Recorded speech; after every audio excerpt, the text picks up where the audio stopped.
November 1943. Over the Solomon Islands, the sky is empty and blue and full of death. A lone Grumman F-6F Hellcat limps through thin air at 18,000 feet, engine temperature climbing, fuel gauge dropping. The pilot scans the horizon through a oil-streaked canopy. He counts them as they emerge from the sun. 1, 2, 4, 8. 8 Mitsubishi A6M Zeros, climbing in perfect formation, their wings catching the light like polished blades. They are faster here. They are coordinated. They have altitude and numbers and time. The radio crackles with static. No friendlies in range. The bomber group he was escorting is 40 miles east, already over the target. His squadron scattered 10 minutes ago under the first attack wave. He is alone. The Zeros split into two groups. Classic pincer, 4 high, 4 low. They will converge from opposite angles, shred his aircraft in the crossfire, and be gone before he can react. His instrument panel vibrates, oil pressure gauge fluttering, coolant, temperature in the red. He has maybe 8 minutes of combat power left before the engine seizes. Then the descent begins. The Zeros drop toward him like hawks folding their wings. Closure rate exceeds 600 per. The geometry is perfect, textbook, inescapable. His hand rests on the throttle. His training screams at him.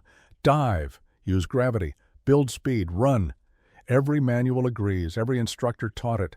Speed is survival. A slow aircraft is a dead aircraft.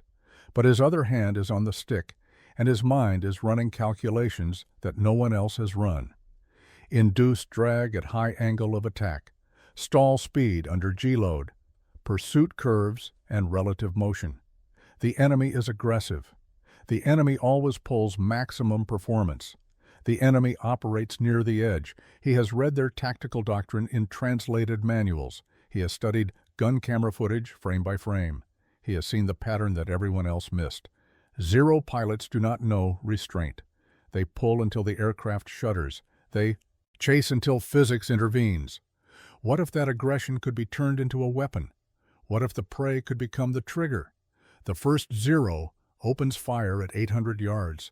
Tracers arc through the air, bright and slow and hypnotic. The pilot does not dive. He does not run. He pulls back on the stick, hard. The nose pitches up. The horizon tilts. The airspeed bleeds away. 220 knots, 200, 180. The aircraft shudders. The stall warning rattles. His vision tunnels. His breath catches. The Zeros scream past beneath him, their pilots screaming into radios. Then something happens that no one predicted. The pursuing Zeros, pulling maximum G to follow his climb, feel their controls go soft. Their noses drop. Their wings lose bite. 4 aircraft tumble into spins, smoke trailing from overstressed engines. The others brake hard, confused and panicking. The sky empties. The American pilot rolls wings level. He is slow, he is vulnerable, but he is alive. And 400 miles away, a Japanese radio operator records something strange in the mission log. Enemy pilot stalled in combat. Then we stalled trying to follow. Russell Kimmel was born in 1921 in Cedar Falls, Iowa. His father sold farm equipment. His mother taught piano. The house smelled of machine oil and sheet music. Dinner conversations revolved around crop yields and mechanical efficiency. Russ learned early that problems had solutions if you thought hard enough. He attended Iowa State, studied civil engineering, spent weekends in the library reading fluid dynamics textbooks that had nothing to do with his coursework. He built model airplanes with obsessive attention to wing loading and center of gravity. Classmates described him as quiet. Professors described him as thorough. When war broke out in 1941, Kimmel enlisted in the Navy's Aviation Cadet program. He was tall, thin, with glasses that fogged in humid cockpits. He passed ground school with perfect scores. He understood aerodynamics better than his instructors.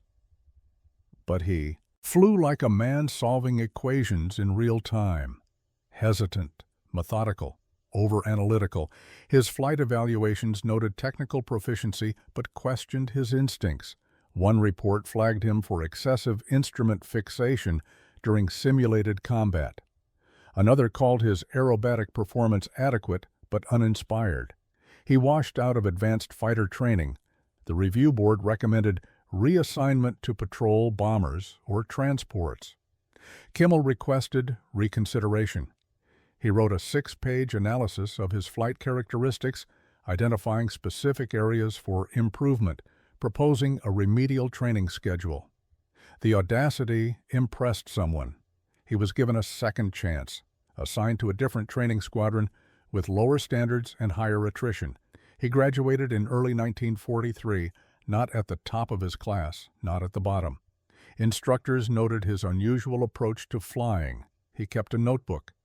After each training flight, he would disappear to his barracks and write, not letters, notes. He sketched force diagrams. He calculated turn radii at different speeds. He was trying to understand something that eluded most pilots, the pure physics of air combat. Most pilots thought in terms of maneuvers, Immelman turn, split S, barrel roll. Kimmel thought in terms of energy states, potential energy, kinetic energy, the cost of maneuvering in terms of velocity and altitude. He began to see patterns. He realized that doctrine taught what to do, but not why. It did not explain the underlying mechanics. His squadron mates called him Slide Rule behind his back. Some called him the Professor. He did not drink heavily or chase thrills. He was polite, unassuming, forgettable. He was assigned to VF-18, a fighter squadron operating Grumman F-6F Hellcats in the Solomon Islands campaign. His commanding officer was Major Frank Halstead, a veteran of Midway with 7 confirmed kills and no patience for bookish pilots. Halstead valued aggression and formation discipline. He did not encourage questions. When Kimmel arrived in theater in September 1943, Halstead looked at his file and sighed. Another overthinker, another pilot who would hesitate at the wrong moment and get someone killed. Kimmel was assigned to the least experienced flight. He flew his first combat mission on September 22nd. He followed orders. He survived. He returned to his tent and filled 4 pages of his notebook with observations about Zero tactics. The Mitsubishi A6M-0 dominated the Pacific Air War through a combination of performance and doctrine that Allied pilots could not counter. It was light, maneuverable, and flown by veterans trained since the 1930s. In turning engagements, the Zero won. The mathematics were brutal. Allied fighters, Wildcats, Hellcats, Corsairs were heavier and faster in a straight line. But in a sustained turn, the Zero's lower wing loading allowed tighter radii. A Hellcat trying to turn with a Zero would bleed speed, stall, and die. Doctrine was clear. Never turn fight. Use speed and altitude. Boom and zoom. Dive on the enemy. Fire, extend away, climb, repeat. Do not engage in horizontal maneuvering. The rules were written in blood. Pilots who followed them had better survival rates. Pilots who deviated died. But doctrine assumed control. It assumed you could choose when to engage. Over the Solomons in late 1943, American fighters rarely had that luxury. They flew escort missions for bombers and transports. They could not run.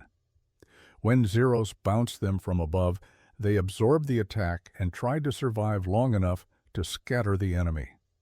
Most did not. The statistics were horrific. In October 1943, VF-18 lost 9 pilots in 4 weeks. Replacement pilots arrived weekly, flew a handful of missions, and disappeared. The squadron operated at 60% strength continuously. Ground crews stopped learning names. They repaired aircraft in silence, patching bullet holes, replacing shattered canopies, scrubbing blood from seats. Pilots sat in the shade between missions and talked in quiet voices. They sketched diagrams in the dirt. They argued about deflection angles and energy management. Some believed better aircraft would solve the problem. Others wanted longer training cycles. A few thought the air war was simply unwinnable with existing equipment. All of them were exhausted. All of them had watched friends burn. Tactical adjustments were attempted. Squadrons tried tighter formations for mutual support. It helped marginally. The Zeros adapted, using altitude and surprise to split formations before they could respond. Some units experimented with defensive weaves, each pilot covering another's tail. It worked against single attackers, but collapsed under coordinated assault. Engineers proposed modifications. Additional armor plating was added to cockpits. Self-sealing fuel tanks became standard. Gun sights were upgraded. None of it changed the fundamental equation. The Zero could still outturn every Allied fighter. In a defensive situation where running was not an option, pilots died. Training programs expanded. New tactics were taught, but training happened in safe skies without fear. Combat happened in chaos, with death measured in seconds. The gap was unbridgeable. Some pilots broke. They developed tremors, insomnia, violent outbursts. Flight surgeons grounded them quietly. Others grew reckless, seeking quick deaths. Courts-martial were rare. Everyone understood the strain. Through it all, doctrine remained unchanged. Maintain speed, avoid turning, disengage when possible. No one questioned it because no one had found a better answer. Kimmel could not stop watching the gun camera footage. After each mission, intelligence officers reviewed the film in a dim tent that smelled of developer chemicals and cigarette smoke. Most pilots attended once, saw their rounds miss or connect, and left. Kimmel attended every session. He sat in the back with his notebook. He watched the footage frame by frame when the projector jammed. He studied not his own shooting, but the enemy's maneuvering. He noticed something. The Zeros always pulled maximum performance. In every engagement, every pursuit, every defensive break, the Japanese pilots flew at the edge of their aircraft's capability. They pulled until the wings flexed. They turned until the controls went mushy. They climbed until the airspeed bled to nothing. It was doctrine. It was culture. It was the fighter pilot's instinct distilled into pure aggression. Chase until you catch. Pull until you kill. Never give the enemy room. Kimmel understood why. The Zero's advantage was maneuverability. To exploit it, pilots had to use it fully. Half measures meant losing the only edge they had. But Kimmel also understood physics. He had read NAC technical reports on high angle of attack aerodynamics. He knew about induced drag, the penalty paid for generating lift. At high G loads, an aircraft's drag increased exponentially. The tighter the turn, the more energy bled away. The Zero was light. Its engine was not powerful. It relied on low weight and large wing area to turn, but that same design made it vulnerable. At high angles of attack, the Zero's thin wing sections approached their critical angle quickly. Add G-loading from a hard turn. Add the increased drag from maneuvering. Add a pursuing aircraft trying to track a target, pulling evasive climbs. The margin for error disappeared. Kimmel began sketching scenarios in his notebook. He drew pursuit curves. He calculated closure rates. He estimated the angle of attack a Zero pilot would pull, trying to follow a climbing target. Then he added one more variable. What if the target was also near stall? What if the prey deliberately slowed down, nose high, inducing maximum drag on itself? The pursuing Zero would have to pull harder, steeper angle, higher G-load, more induced drag, more airspeed loss. The Zero was already operating near its performance edge. One more demand could push it. Over. The aircraft would stall, not the target, the pursuer. It was counterintuitive. Every instinct said speed equals survival. Slowing down in combat was suicide. But Kimmel saw past instinct to mechanics. A stall was not a death sentence if you controlled it.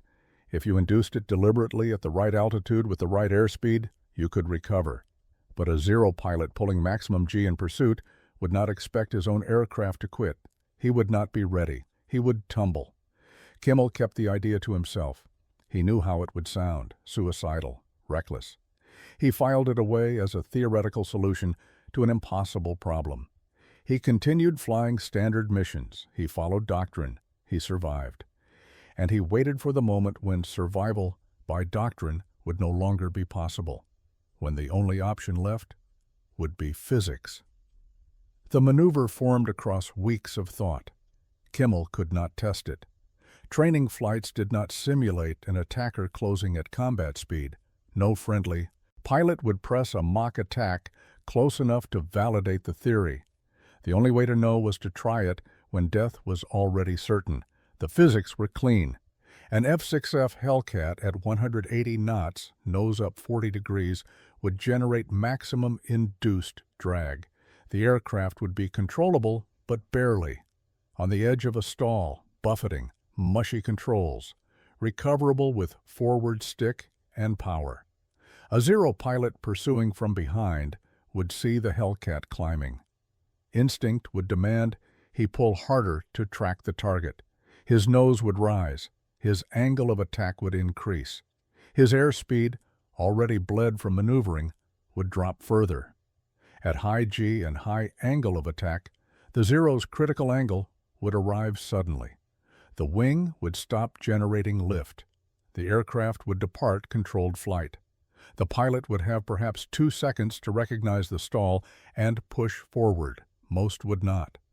Most would pull harder, confused why the target was escaping. By the time they realized their mistake, they would be in a spin. Kimmel sketched it dozens of times. He ran the numbers in his head during missions. He visualized the geometry. He knew it would work. He also knew it required perfect timing and perfect execution. Too early, and the Zero would adjust. Too late, and the cannon shells would arrive first. It required trusting the Hellcat at its performance limit. It required ignoring every instinct that screamed to maintain speed. It was the opposite of doctrine. Major Halstead would ground him if he knew. The idea would be dismissed as dangerous nonsense. Pilots who stalled in combat died. The statistics proved it. Except the statistics measured unintentional stalls, panicked pilots pulling too hard in a turn, aircraft departing controlled flight unexpectedly. Kimmel was proposing something different, a controlled approach to the stall boundary, a deliberate exploitation of aerodynamic limits. He thought about telling his wingman, Lieutenant Owen Driscoll. Driscoll was competent and steady, but Driscoll also followed orders. If Kimmel explained the maneuver, Driscoll might report it. The chain of command would intervene, so Kimmel said nothing. He flew his missions. He studied the enemy. He waited. November 18, 1943. The briefing was routine. Escort mission for a transport flight delivering supplies to Bougainville. 4 Hellcats. Low threat assessment. The transports lumbered north at 8,000 feet. Kimmel's flight maintained position above and behind. The radio chatter was sparse. The sky was empty. Then the call came. Bandits, high, multiple contacts. The Zeros came out of the sun, 12 of them in coordinated flights. They dove on the transports. Kimmel's flight broke to engage. The sky erupted into chaos. Aircraft scattered. Radio discipline collapsed. Kimmel rolled into a climbing turn and saw Driscoll take hits. Smoke poured from his engine. Driscoll called he was breaking off, heading for the coast. Kimmel was alone. He looked up and counted them. 8 Zeros reforming above him. They began their descent. The Zeros split into 2 groups. 4 diving from 22,000 feet, 4 climbing from below to cut off his escape. Kimmel's altimeter read 18,000 feet. His fuel was adequate. His ammunition was full. His aircraft was undamaged. By every tactical measure, he should run. Dive east toward friendly territory. Use the Hellcat's speed advantage in a straight line. Extend away from the threat. Textbook. But the geometry was wrong. The high group was already committed to their dive. Closure rate exceeded 600 VHR. If he dove now, they would intercept him in 8 seconds. The low group would bracket him from below. He would fly into a crossfire with no room to maneuver. He had perhaps 3 seconds to decide. His hand tightened on the stick. His mind went quiet. The fear was there but distant. He was calculating. Airspeed, altitude, angle of attack, induced drag, stall margin. The numbers aligned. This was the moment. The first Zero opened fire at 800 yards. Tracers walked toward him, lazy and bright against the blue. Kimmel pulled, hard, full backstick. The nose pitched up violently. The horizon disappeared below him. The G-forces slammed him into his seat. His vision grayed at the edges. The airspeed bled away. 240 knots, 220, 200. The stall warning horn screamed. The aircraft buffeted. The controls went soft and mushy. He held the pull. 180 knots. Nose 45 degrees above horizontal. The Hellcat shuddered on the edge of departure. The high Zeros flashed past beneath him. Too fast, too committed. Their closure speed gave them no time to adjust. 4 aircraft screamed by in less than 2 seconds, but the second group was still climbing behind him. Kimmel watched them in his mirror. They were pulling. Hard, their noses rising to track him. Exactly as he predicted. He held his climb. 170 knots now, the buffeting intensified. His aircraft was seconds from stalling completely. The pursuing Zeros pulled harder. Their angle of attack increased. Their wings flexed under the load. Then physics intervened. The lead Zero's nose dropped suddenly. The aircraft snap-rolled left. The wing had stalled. Asymmetric lift. Departure from controlled flight. The pilot fought the controls. Too late. The Zero tumbled into a spin, trailing black smoke. The second Zero tried to recover, pushed forward, but he had pulled too hard for too long. His airspeed was gone. The aircraft mushed, nose dropping, unable to sustain lift. It fell away, tumbling. The third and fourth Zeros broke hard, right, refusing to follow. Panic in their maneuvers. Kimmel rolled wings level. His airspeed was 160 knots, dangerously slow, vulnerable. But the sky around him was empty. The high group had overshot and was climbing away, unwilling to commit to another pass.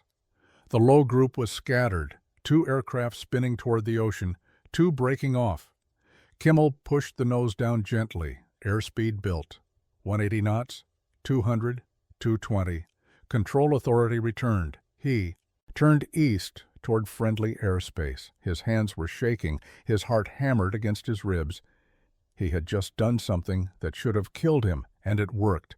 He crossed the coast at 12,000 feet. He landed at Henderson Field 40 minutes later. Ground crews swarmed his aircraft. No damage, no hits. Kimmel climbed out on unsteady legs. The crew chief asked if he saw action. Kimmel nodded. He did not elaborate. He walked to the operations tent. He needed to file a report. He needed to explain what happened. He had no idea if anyone would believe him. Major Halstead read the combat report twice. His face darkened. He called Kimmel into his tent 30 minutes after the flight landed. 2 other pilots were present. Captain Ed Lattimore, a flight instructor, recently rotated from the States. Lieutenant Ray Hatcher, a veteran with 11 kills and a reputation for by-the-book flying. Halstead did not invite Kimmel to sit. He held the report between 2 fingers, like it smelled. You stalled. Your aircraft in combat. Kimmel nodded. Yes, sir. Halstead's voice was flat. You pulled into a climb while being pursued by multiple enemy fighters. You deliberately reduced your airspeed to stall margin. You remained in that condition for approximately 15 seconds. Kimmel said yes, sir, again. Halstead set the report down. You realize that every pilot who has stalled in combat has died. Kimmel hesitated. Not every pilot, sir. Some have recovered. Hatcher interrupted. He was stalling to evade.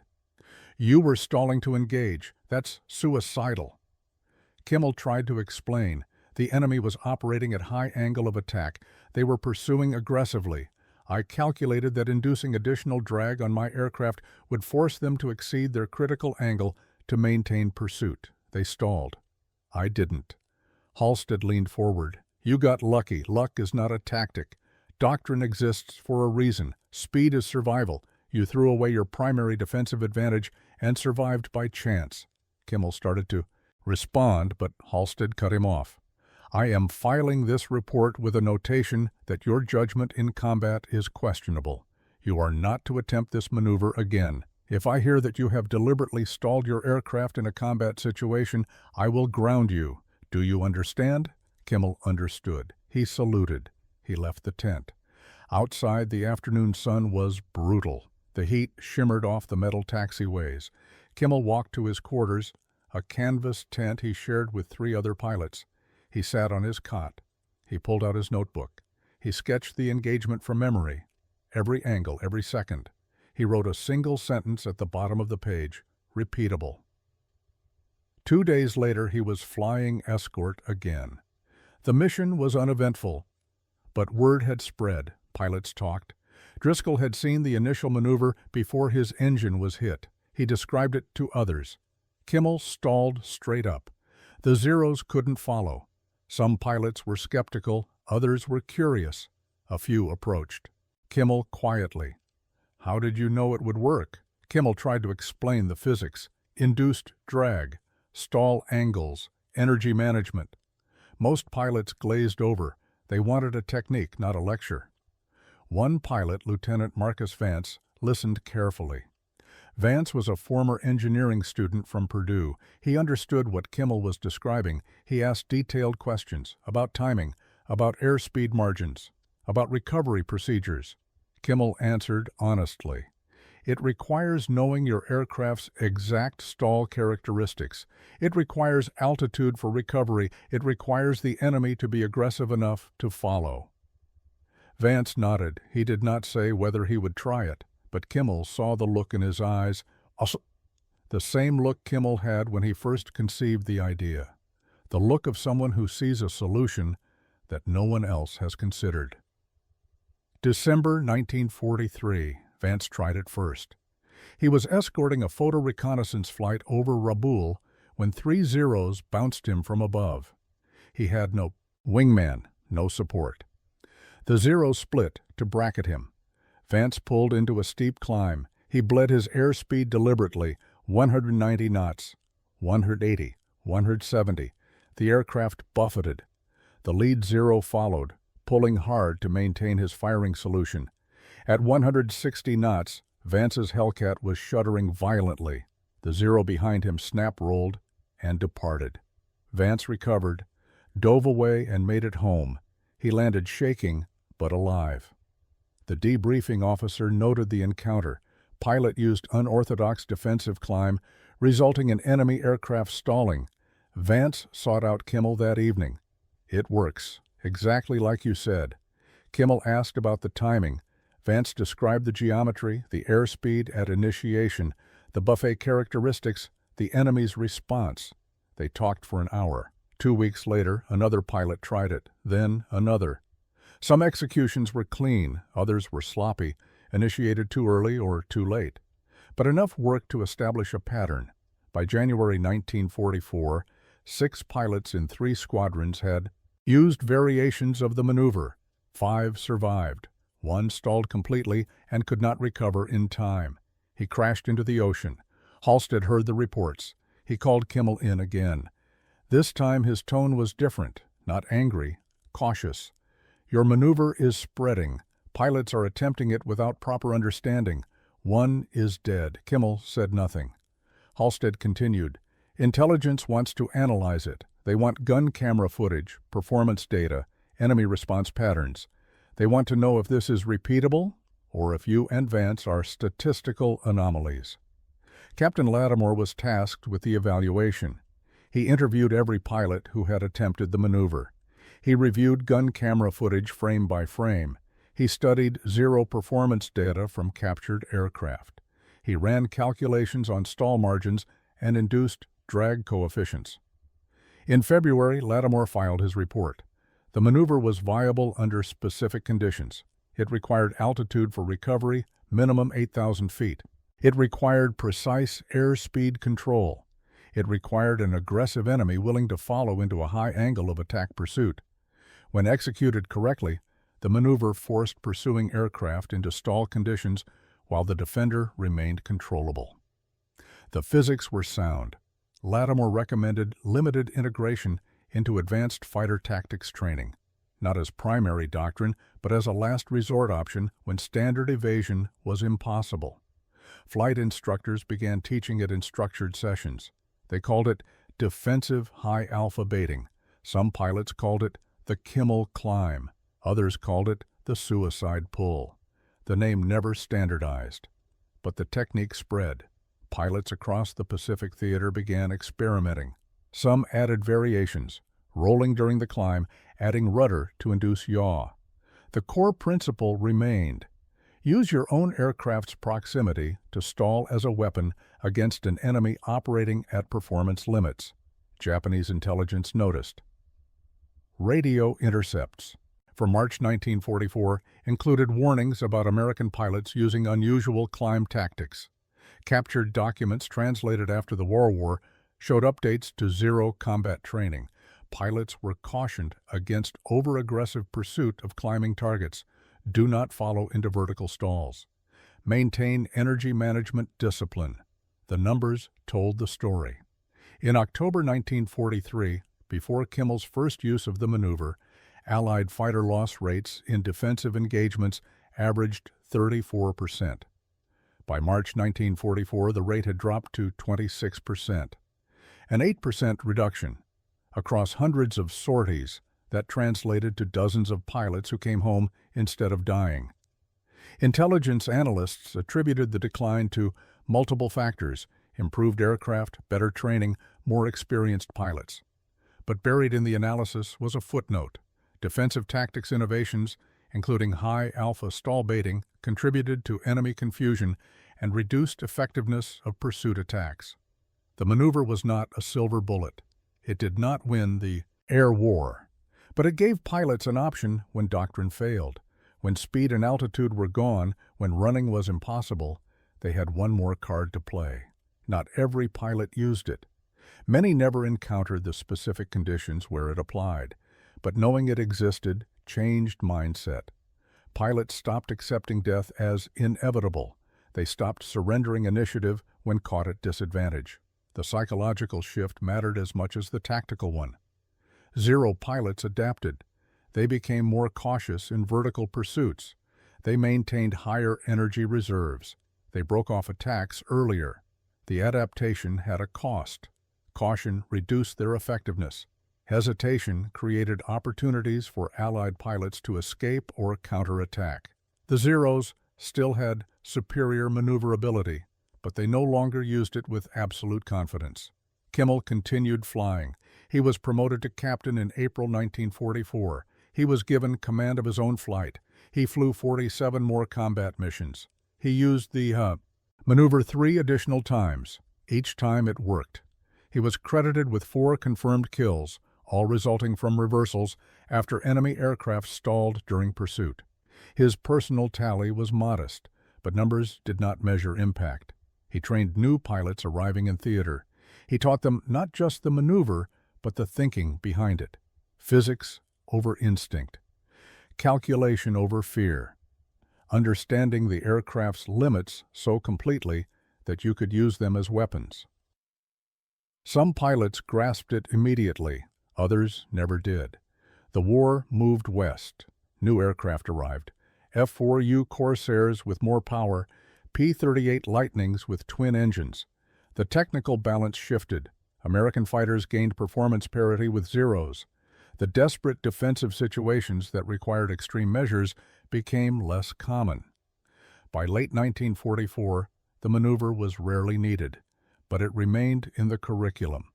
Instructors taught it as part of advanced energy management training, not because it was frequently used, but because it represented a way of thinking. A refusal to accept that physics dictated only one outcome. Kimmel returned stateside in November 1944. He had flown 94 combat missions. He had survived situations that killed better pilots. He was awarded the Distinguished Flying Cross. The citation mentioned courage and skill. It did not mention the maneuver that saved his life and dozens of others. He was assigned to a training command in Florida. He taught fighter tactics to cadets who would never see combat. The war ended 9 months later. Kimmel returned to Iowa in 1946. He finished his engineering degree at Iowa State. He married a schoolteacher named Helen. He took a job with a construction firm in Des Moines, designing bridges and water treatment facilities. He did not talk about the war unless asked, and even then his answers were brief. In 1952, the U.S. Air Force formalized high-alpha defensive tactics in jet fighter training. The manual did not mention Kimmel by name. It described the principles: using angle of attack to force pursuing aircraft into stall conditions, managing energy states in defensive situations, exploiting enemy aggression. The physics were the same. The aircraft were different. Jets had different stall characteristics, but the underlying concept remained valid. A defender operating near stall margin could induce an overly aggressive pursuer to exceed his own limits. Test pilots at Edwards Air Force Base ran experiments. They documented the conditions under which the tactic succeeded or failed. They measured the margins. They codified the procedure. It became part of the official curriculum, taught to every fighter pilot in the inventory. During the Korean War, American pilots used variations of the technique against MiG-15s. In Vietnam, the tactic appeared again. F-4 Phantom pilots, caught in turning fights with more agile MiG-17s, used high-alpha maneuvers to force overshoots. The language evolved. Pilots called it energy traps or angles, fighting, but the core insight remained Kimmel's. Modern fighter aircraft have computerized flight control systems. They prevent departures from controlled flight. Pilots can pull maximum angle of attack without stalling. The F-16, F-18, F-22 all exploit high-alpha regimes that would have been uncontrollable in World War II. But the tactical thinking traces back to the same source. Kimmel died in 1998 at the age of 77. His obituary in the Des Moines Register mentioned his military service and his engineering career. It noted the Distinguished Flying Cross. It did not explain what he had contributed to fighter tactics. His widow donated his wartime notebooks to the Smithsonian. They sit in an archive, largely unread. The sketches are precise. The calculations are correct. The observations are methodical. They document the thought process of a man who saw a problem everyone else accepted and asked a different question. Not how to run faster, but how to make the enemy fall. War is remembered through battles and generals.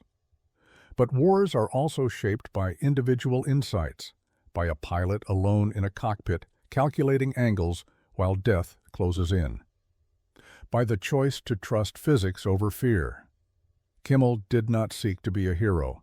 He sought to solve a problem. He approached air combat methodically, with respect for the mechanics. He discovered a margin of advantage others missed. That margin, multiplied across hundreds of pilots, became the difference between death and survival. His name fades, but the principle endures. In flight schools around the world, instructors teach energy management and angles fighting. They teach that survival sometimes requires doing the opposite of instinct. The physics he understood still govern flight. Some legacies are carved in monuments. Others are written in the unspoken knowledge that when the sky compresses to seconds and tracers, there is always one more calculation, one more chance to turn the enemy's aggression into his own defeat.